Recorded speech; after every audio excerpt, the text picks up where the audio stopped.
The coach bus moved through the West Virginia highway, a light rain falling in the early April darkness. Ethan had his eyes closed. In the dim cabin light, his expression went unnoticed. His brow was a tight knot, his lips a thin, pale line pressed downwards. A profound endurance was the only thing keeping him from being sick. He had always been prone to motion sickness, and in his rush to leave, he had forgotten his Dramamine patch. The problem was made worse by the heavy dinner at a roadside diner an hour ago. The chef, seemingly believing their academic group was on the verge of starvation, had served up heaping plates of brisket, fried chicken, and cornbread. Ethan had managed only a few bites of beef before stepping outside for a cigarette, hoping to settle his stomach. He was interrupted by someone from the county development office. Their host, a man named Dr. Evans, demonstrated his seniority by declining any alcohol, replacing his bourbon with iced tea. Clara, as the only woman, was naturally not pressured to drink. This left the social obligation to Ethan and his colleague Mark, a man known for his hearty constitution. The county commissioner and his secretary took turns proposing toasts. Though Ethan barely touched the glass to his lips each time, he ended up consuming more than he should have. Mark, still savoring the taste, mentioned that the bourbon was quite good and asked Ethan if he was feeling all right. Ethan assured him he was fine. They had boarded the bus immediately after the meal. A staffer informed them that Stone Creek County was still nearly a 3-hour drive away. Ethan felt a familiar unease and quickly popped a mint into his mouth, but less than 30 minutes later, the dizziness descended with a vengeance. Anyone with severe motion sickness knows the rules. Never eat a heavy or complex meal before a long drive.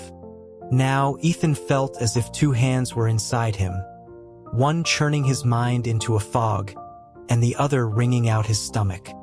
Up front, Mark was still discussing a student's paper, suggesting she cite a recent article by a Professor Thompson on economic aid in the Appalachian region. Ethan wanted to ask him to be quiet for a moment, but he couldn't risk opening his mouth, afraid of what might come out. He rarely traveled for work, and when he did, he was meticulous about remembering his medication. This trip had been arranged in a hurry. He had been in the middle of a seminar yesterday afternoon when Dr. Evans had called. The director's voice on the phone had been weary. He explained that Ethan needed to pack for a business trip the next morning.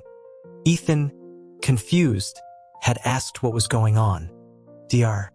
Evans sighed, saying it was an emergency. A colleague named Wilshawn, who was originally scheduled to go, had been hospitalized for a severe asthma attack. Ethan was to take his place. They were to meet at the faculty housing entrance at dawn. Mark would forward him the relevant notes. Ethan had tried to protest, mentioning his classes and an upcoming conference in Chicago. Dr. Evans was firm, telling him to find a substitute or cancel the class. He then paused, adding that the project was crucial. It was a follow-up to a study from the previous year, and the department was planning to use the new data to apply for a major national grant. It was, he stressed, a significant opportunity. Faced with this, Ethan could no longer refuse. But he could never have imagined the destination was Stone Creek County. Of all the thousands of counties in the United States, they were going to this one. After finalizing the paper with the student, Mark started talking about which local diners had the best chili dogs. Ethan stared irritably out the window. In the deepening twilight, a green reflective sign flashed by. Stone Creek, 77 miles. He had no idea how long it would take to cover that distance. The landscape was a monotonous blur of dark, rolling hills and exposed rock, creating the disorienting feeling that they might never arrive. Mark turned in his seat and asked if Ethan hadn't eaten enough at dinner, noticing he'd barely touched his plate. He suggested they find a place for a late-night snack once they got to Stone Creek. Without waiting for a response, he went on, mentioning that the town was famous for its barbecue, made with a special local sauce. Ethan was already nauseous, and the description of food only made it worse. He mumbled that they would see. Mark persisted, insisting he had to try it. He recounted how he and Clara had gone for barbecue every day during their trip the previous year. Mark, a prominent and popular figure in the sociology department, had a round, cheerful face. Though only in his mid-30s, he had the benevolent air of a man much older. Ethan ignored the food talk and just asked how much longer they had. Mark estimated about an hour. Ethan nodded. As soon as he did, another wave of nausea washed over him, and he pressed a hand hard against his stomach, concealing the motion with the jacket draped over his lap. After 8 o'clock, the bus finally pulled up to the main entrance of the Stone Creek Mountain Lodge. Ethan made his way to the front and, as he stepped off, caught his reflection in the side mirror. His face was ashen. The cold, damp mountain air felt good on his skin, and for a moment, the sickness subsided. The night sky here was vast and empty, a stark contrast to the city. He looked up, noticing again that there were no stars visible over the Appalachian peaks. A man in a well-fitting suit approached them, offering a hearty welcome and apologizing for the long drive. He introduced himself as the manager of the lodge, Mr. Henderson, while shaking hands with Dr. Evans. He told the professors to just call him Rick. Dr. Evans nodded politely, and Mark stepped forward with a friendly greeting. Henderson was effusive, thanking them for their hard work and lamenting that there wasn't much to offer in their neck of the woods. Mark replied with a smile that they were there to help with the Economic Development Initiative. Henderson, while chatting with Mark, skillfully guided all 4 of them toward the lodge entrance, his attention still primarily on Dr. Evans. The lodge was impressive, with a grand, rustic lobby and an antique wooden walkway leading from the entrance. Ethan walked beside Clara and saw her hugging her arms to her chest, her face drawn. He asked quietly if she was feeling unwell. She gave him a weak smile and said she was just tired. Ethan nodded, understanding completely. Their day had been a marathon of travel. An early morning flight from New York to Charleston, followed by a train to the nearest large town, and then the long bus ride after dinner. After passing through the main hall and by 2 ornate water features, they finally reached the guest room elevators. The high, vaulted ceiling was adorned with crystal chandeliers that cast intricate shadows on the dark green marble floor. A bellhop stood waiting, bowing slightly as they approached and pressing the call button. Henderson explained that the students had double rooms on the 2nd floor, while the professor's single rooms were on the 3rd. Dr. Evans noted that they had a married couple in their group and suggested they could be put in one room. Henderson, momentarily flustered, looked at the group before quickly recovering. He apologized and said there were also double suites on the 3rd floor that he could arrange immediately. Clara interrupted him, saying it wasn't necessary and that the current arrangement was fine. Mark agreed, adding that everyone was tired and there was no need to change things. They each took their key cards and were shown to their rooms. The single room was, in fact, a spacious suite. Their luggage had already been brought up, and the lights were on. There was a bedroom, a study, a living area, a bathroom, and a large semicircular balcony. A faint, unidentifiable floral scent hung in the air. Still feeling a bit queasy, Ethan removed his jacket and walked out onto the balcony. On the adjoining balcony, a figure was sprawled on a lounge chair. It was Mark. He called out with a grin, suggesting they go explore the town later. He had asked and found out it was only a 10-minute drive. Ethan declined, placing his hands on the railing. He stated that he was tired. His white shirt was already rumpled. Mark chuckled, joking that the female students would be disappointed. He said they had wanted to talk to Ethan on the bus, but had been intimidated by his stern expression. Mark stood up and stretched, saying he would go on his own then, as he needed to buy some medicine for Clara. Ethan asked what was wrong with her. Mark explained it was nothing serious, just that she might need some ibuprofen for the next few days. The mention of medicine reminded Ethan of the Dramamine. They would be spending the next few days on winding mountain roads visiting rural communities. He hesitated for a moment before saying he would go along. Mark, looking surprised, asked if he needed to buy something.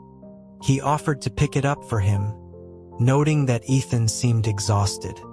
Ethan insisted, saying it was fine and he would go with him. 20 minutes later, they were on the main street of Stone Creek. Henderson had sent them with a driver and now acted as their guide, leading a few students and pointing out local landmarks. The town was small, bisected by a narrow river that gave the air a faint, damp smell. They passed a pharmacy where Mark bought a box of ibuprofen. The store didn't have motion sickness patches, only pills. Mark simply said the pills would have to do and paid for both boxes before Ethan could object. Ethan took the medicine and thanked him. Mark brushed it off, saying it was nothing. The group followed Henderson to the town square, which was surprisingly lively for 10 o'clock at night. Small stalls with string lights were set up everywhere. 2 students returned with a carton of loaded fries, sprinkled with green onions and chili powder. One of them, amazed, told the professors that a huge portion was only $4. Mark took a bite with a small wooden fork and commented on the strong flavor of the potatoes. One of the girls asked him about a local specialty he had mentioned earlier. Mark described a type of small, locally grown potato they had eaten on their last trip. A student asked if they had been to West Virginia last year. Mark confirmed that he, Dr. Evans, and Clara had come with Wilshawn.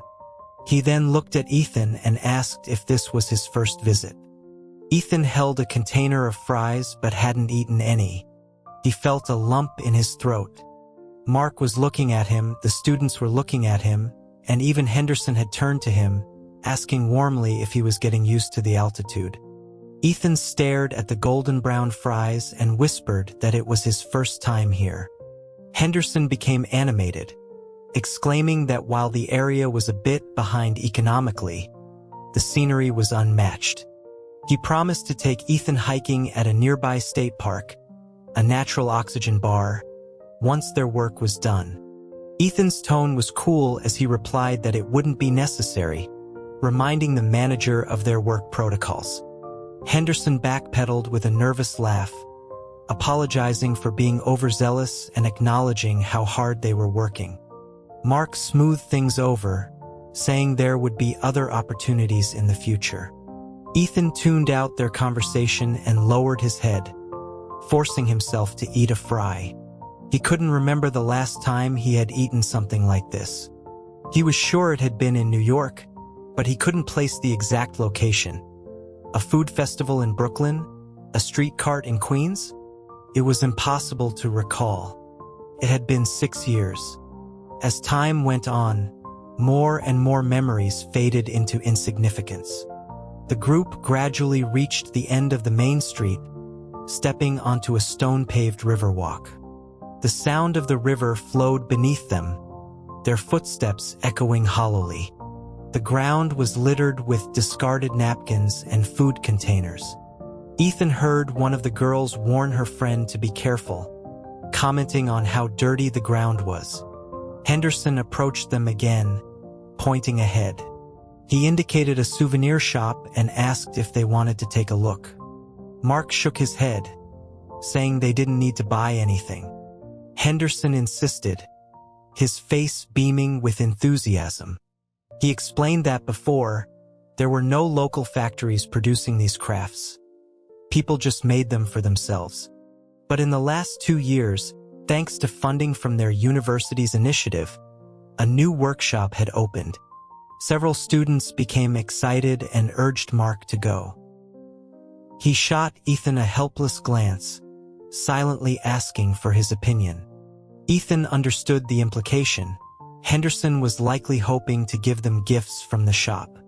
But the fries had been salty and greasy, and the nausea was returning, coupled with a throbbing headache. For a moment, Ethan didn't think about anything else. He just nodded and said they might as well have a look. Later, he would always see this moment as a form of cosmic retribution for the lie he had just told. After a 5-minute walk, Henderson led them into a narrow alley. At the entrance stood an unremarkable building with its door locked.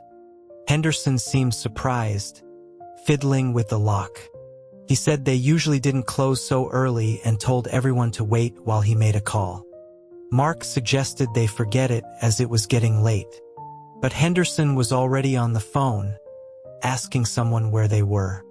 He explained he had a few important visitors who wanted to see the shop. He hung up and announced that the owner would be back shortly. He had just stepped out to see his girlfriend. Everyone stood waiting in awkward silence. Ethan adjusted his glasses and looked up at the shop sign in the dark. It was a simple blue sign with white letters, Stone Creek Crafts Main Branch. He vaguely thought it was probably the only branch. The uneaten fries were still in his hand, and the smell of grease wafted up. A bright white light appeared at the end of the alley. An electric scooter came to a stop, and a tall, slender figure walked toward them. Henderson explained that this was the owner, and that the visitors were esteemed researchers from New York who had just arrived. The man said hello and shook hands with Mark, then took out a key to open the door, seemingly not noticing Ethan at all. But the moment Ethan heard his voice, his eyes widened. The door swung open, and the fluorescent lights flickered on. The students filed inside. Ethan remained frozen in place. At that moment, Henderson said, "Leo, there's another professor here. This is Professor Hayes." Ethan subconsciously took a step back, his back pressing against the cool brick wall of the alley. He still couldn't see the man's face clearly, but he heard him make a quiet sound of acknowledgement, the note rising slightly as if in hesitation. He started walking toward him. "Professor Hayes?" he asked calmly, stopping a few feet away. His shadow stretched long in the harsh light, covering Ethan. The smell of cold fries filled the air, and Ethan's head spun. "Ethan, is that you?" he said. Ethan didn't dare to look at his face. The world was tilting. "Leo?" he managed to say. The name felt like swallowing fire, burning a path from his tongue to his chest. "It's me." Leo actually smiled, his voice even. "I didn't expect you to come to West Virginia again." Again. He had come again. Sure enough, lies brought consequences. Ethan's throat tightened. A second later, he couldn't hold it back any longer and retched violently. The force of it was convulsive, as if his entire insides were being expelled. Henderson cried out in alarm, rushing to his side and grabbing his shoulders, asking frantically if he was all right. Mark also hurried over. Ethan, bent over, waved them away, trying to tell them to stay back. But Henderson misinterpreted the gesture as a sign of extreme distress, and his voice trembled as he shouted at Leo to call 911. Mark was more composed. He said it wasn't that serious, that Ethan had been fine just a moment ago. The students heard the commotion and came out of the shop, but Mark sent them back inside, telling them not to crowd the area. He leaned over and asked Ethan if he needed to go to the hospital. Ethan, propped up on his knees, said hoarsely that he was fine and told them not to call an ambulance. He gagged again, then finally, reluctantly, stopped. It had lasted less than a minute, but Ethan felt he hadn't been in such a state of disarray in years. His crisp white shirt was wrinkled and damp with cold sweat, clinging unpleasantly to his skin. His mouth was filled with a sour taste. His eyes were watering, and strands of hair were plastered to his forehead. He couldn't imagine how much of a wreck he looked. Fortunately, the vomiting had eased the pressure in his stomach. He said hoarsely that he was fine and just needed a bottle of water. Henderson quickly produced one from somewhere. Ethan supported himself against the wall and rinsed his mouth. Henderson and Mark watched him for a few seconds. Then Mark had a sudden realization. He exclaimed that he understood now. Ethan must have had too much to drink at dinner. Henderson, catching on, asked if he had been drinking. Mark confirmed that he'd had some bourbon but seemed fine at the time. He shook his head, saying to himself that some people just don't show it when they're drunk. Henderson, relieved, raised his voice in an exaggerated apology, saying it was his fault for plying him with their local spirits. Ethan finally stood up straight. His voice was still rough as he told them to go back inside, that he just needed a minute alone. Mark agreed and looked at Henderson, suggesting they go in. Henderson, however, was still looking between them uneasily. He suddenly remembered something and asked Leo if he knew Professor Hayes. He had heard their exchange. Mark must have heard it too, though he hadn't had a chance to ask. Ethan kept his back to Leo, not daring to turn around. He felt his entire body tense. Leo smiled and replied that yes, he and Professor Hayes were college classmates. He said he was surprised to meet him here. Yes, Ethan turned then, but still avoided his eyes. I didn't expect it either. You're alumni? Henderson's eyes widened. He declared what a coincidence it was and told Leo to stay with Ethan for a while. Mark stood by, his eyebrows raised in surprise. Leo readily agreed. Henderson and Mark went into the shop. The alley fell silent, leaving only Ethan and Leo. The chaotic energy of the last few minutes seemed to vanish, replaced by darkness and quiet. Ethan kept his gaze fixed on the ground, but he knew Leo was watching him. The air between them felt thick, a transparent gel that paralyzed his limbs. Only their eyes could move through it. He thought, dazed, that they hadn't seen each other in 6 years. Leo let out a soft chuckle and walked toward him. His long, thin shadow merged with Ethan's. Professor Hayes, he said, his voice low and laced with amusement. Do I disgust you that much? Ethan didn't answer. He didn't want to explain that it was motion sickness, even though 6 years ago, Leo had known all about it. The situation felt surreal, a dream he couldn't wake from. He knew Leo's hometown was in Stone Creek County, but what were the odds? Leo asked what he was doing here, his tone casual, as if they were just old classmates catching up. Ethan forced out a single word, work. Leo said, oh, and then, mimicking Henderson's earlier tone, added, it's hard work, coming to our neck of the woods. Ethan said nothing, his eyes still downcast. After a moment of internal struggle, he forced himself to ask if Leo had a cigarette. Anything was better than standing there in silence. Leo's expression shifted. You smoke? My stomach's upset, Ethan said. And smoking helps? Yeah. When did you start? I don't remember, Ethan said, suddenly irritable. Do you have one or not? Leo put a hand in his pocket. Marlboro or Camel? Camel. Don't have any. Ethan was taken aback.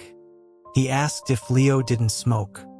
Quit, Leo said, pulling his empty hand from his pocket. No need for it anymore. For a moment, Ethan was silent. The night wind felt like a splash of ice water, making him shiver. He slowly raised his head, his eyes traveling up from Leo's white sneakers, past his sharp jawline, and finally to his face. It was a face that was hard to forget. 6 years ago, on many late nights, he had traced its features with his own hands. The dark eyelashes, the straight bridge of the nose, the slight downturn of his lips. A face he had looked at and touched countless times. Leo met his gaze and said flatly, "I got out the year before last."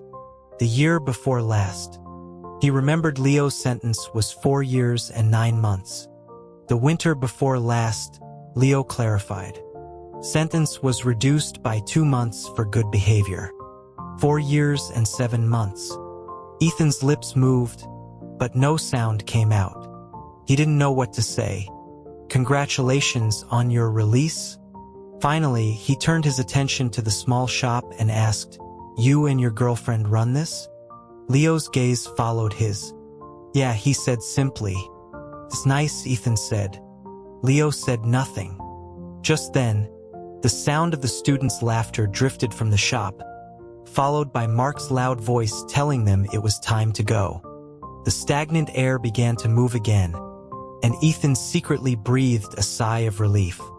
Leo turned, as if to say something more, but Ethan spoke first. "I have work for the next few days," he said, and after a second's hesitation, added, "If you have time, I'll buy you a drink. Bring your girlfriend, too." Leo stared at him, a cold smile forming on his lips. "You just threw up from drinking, and you want to drink more?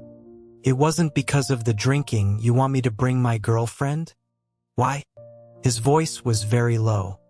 "Want to confirm if I like women now?" Ethan felt pinned to the spot by his words. "No need," he said, each word deliberate. "You like women. I know that. I knew it 6 years ago." Leo's face was unreadable. He reached into his pocket again and this time pulled out a small white cigarette case. He held it out to Ethan. "I don't smoke those brands anymore," he said coldly. "If you want one of these, take it." Mark's voice came from the shop again, telling them to hurry up. Subconsciously, Ethan grabbed the case and shoved it into his pocket, the movement so quick it felt furtive. Leo turned and walked back into the shop without another word. Ethan heard him warmly greeting the others, asking if they had found anything they liked. On the way back, Ethan sat in the front passenger seat. He felt much better after getting sick. He cracked the window, letting the night wind blow through his hair. In the back, Mark and Henderson were chatting. Henderson was asking what Mark thought of their locally made beef jerky, mentioning plans to sell it in bigger markets. Mark praised the product but suggested that the spicy version might be too much for some tastes. Henderson immediately said he would have Leo send over some of the original, non-spicy flavor for everyone to try tomorrow. Mark politely refused, saying it wasn't appropriate. He then commented that the shop seemed to be doing well and asked if Leo also ran an online store, having seen a lot of shipping boxes inside. Henderson confirmed that Leo was quite well known in the area, calling him their famous college student who returned home to start a business. Ethan listened in silence. He knew Henderson was being cautious, unsure if Ethan knew about Leo's time in prison and therefore hesitant to say more. Mark, oblivious, turned the conversation to him. "So, Ethan," he asked, "you and that guy Leo, you've known each other a long time?" "We were undergrads together," Ethan said lightly. "Weren't close." Mark accepted this easily, remarking with admiration that it was impressive for a graduate of their university to come back to such a small town to start a business. "Yes," Ethan said. "Not easy." Henderson agreed, adding that Leo was very capable and that top students were just different. Yes, a top student, Ethan thought to himself. A top student who had been to prison. Otherwise, a man as proud as Leo would never have returned to this tiny town to become a small business owner. Over the years, he had sometimes wondered what Leo would do after his release. He had always imagined him trying to make it in a big city. He never expected to find him here. The car stopped in front of the lodge. The students went to their rooms, and after a few more words, Henderson left as well. It was past midnight, and the large hotel was quiet. As Ethan and Mark walked out of the elevator, their reflections faint on the marble floor, Mark yawned and asked lazily, "So, Ethan, have you ever been to West Virginia before?" Ethan was silent, Leo's words echoing in his mind. "I didn't expect you to come to West Virginia again." An image of Leo's dark, unreadable face flashed before his eyes. "I've been here once," Ethan said softly. "To Charleston." "Oh, for a vacation? For a funeral?" Mark stopped walking. "What? I was with someone once," Ethan said, his face expressionless. "He was from West Virginia. When he died, I came to pay my respects." After a long moment, Mark patted him on the shoulder. "That's all in the past," he said awkwardly. "My condolences." Ethan just nodded. "I'm fine." To escape the uncomfortable silence, Mark handed Ethan the motion sickness pills and quickly went into his room. Ethan was left alone in the long hallway. He reached for his key card, his fingertips brushing against a sharp-edged object in his pocket.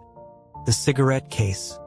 The small white box was for Capri cigarettes. He opened the lid. There were only 2 cigarettes inside, thin and long. Women's cigarettes. Ethan knew Leo would never buy these for himself. 6 years ago, Leo smoked Camels and sometimes cheap Marlboros. Back then, when he was still singing in a band, he tried not to smoke to protect his voice. But Ethan had liked to take Leo's cigarette and take a few puffs, deliberately leaving bite marks on the filter. Leo would just look at him with a helpless smile. Ethan's hand suddenly tightened, crushing the small white box in his palm. After a few seconds, he let his hand fall limp, exhaling a long, slow breath. These were his girlfriend's cigarettes. At 1 in the morning, Ethan was wide awake.